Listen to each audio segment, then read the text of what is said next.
আমরা এই টিউটোরিয়ালের মাধ্যমে শেখার চেষ্টা করব কিভাবে QGIS এর বেস ম্যাপকে অ্যাড করতে হয়। তো এর জন্য আমাদের সর্বপ্রথম যেতে হবে আমাদের QGIS ওপেন করার পরে আমরা নেট কানেকশনকে ইনস্টল করব। নেট কানেকশন ইনস্টল হওয়ার পরে আমরা প্লাগইন এবং ইনস্টল এন্ড ম্যানেজ প্লাগইন এ যাব। এখানে গিয়ে আমরা এই অলে গিয়ে আমরা লিখব কুইক ম্যাপ সার্ভিস। দেখতেই পাচ্ছি কুইক ম্যাপ বলে এখানে কোনো কিন্তু প্লাগইন শো করছে না। তো যদি এরকম ধরনের কোনো প্রবলেম হয় তো আমরা এই ইনস্টলেশনের প্লাগইন থেকে আমরা এখান থেকে গিয়ে ইনস্টল করতে পারি। এখানে গিয়ে ডাউনলোড অপশনে গিয়ে আমরা যে আমাদের কুইক ম্যাপ সার্ভিস অলরেডি আমরা ডাউনলোড করে রেখেছি। এটি ডাউনলোড করার জন্য আমরা গুগল সার্চ ইঞ্জিনে যাব এবং সেখানে গিয়ে জাস্ট এটি টাইপ করব কুইক ম্যাপ সার্ভিস। যে কুইক ম্যাপ সার্ভিস এটি ইনস্টলেশন করার পরে এখান থেকে আমরা ক্লিক করলেই পেয়ে যাব এই যে কুইক ম্যাপ সার্ভিস। এটিকে আমরা জাস্ট এখান থেকে সিঙ্গেল ক্লিক আর ইনস্টলেশন, এরপর সিম্পল প্রসেসে আমরা এটাকে ইনস্টল করে নেব। এবং ইনস্টল করে নেওয়ার পরে আমরা প্রথম যাব এই যে ওয়েবে যাব, ওয়েবে গিয়ে আমরা কুইক ম্যাপ সার্ভিসে যাব। কুইক ম্যাপ সার্ভিসে গেলে এগুলো কিন্তু তখন দেখাবে না। ফার্স্ট আমাদের যেতে হবে সেটিংসে গিয়ে আমরা এই যে মোর সার্ভিসেস যে রয়েছে এখানে যাব, গিয়ে গেট কন্ট্রিবিউটেড প্যাকেট এখানে যাব।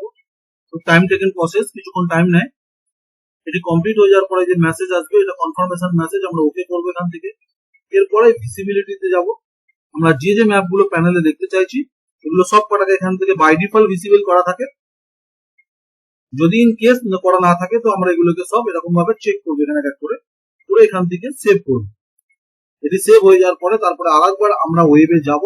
এই ওয়েবে গিয়ে এখানে দেখতেই পাচ্ছি কুইক ম্যাপ সার্ভিস, এখান থেকে গিয়ে আমরা যে ম্যাপ আমাদের প্রয়োজন আছে আমরা সেই ম্যাপটি এখান থেকে ওপেন করবো। তো আমরা এখানে প্রথম যাই যে গুগল হাইব্রিড। এই গুগল হাইব্রিড কিন্তু গুগল আর্থ ইমেজের কাজ করে। Google hybrid, Google level, Google road, ঠিক আছে, গুগল স্যাটেলাইট। তো গুগল হাইব্রিড আমরা খুলে দেখাই একবার। এই যে গুগল হাইব্রিড খুলেছে, এটি up to date.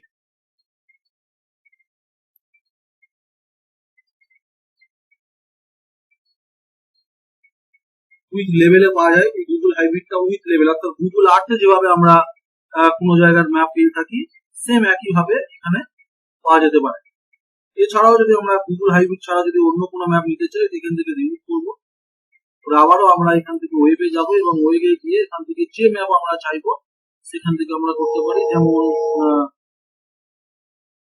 OSM map, এখানে ওএসএম ম্যাপ আমরা কোনো একটি ওএসএম ম্যাপে ওয়েস্টার্ন স্ট্যান্ডার্ডটাকে এখান থেকে ওপেন করতে পারি।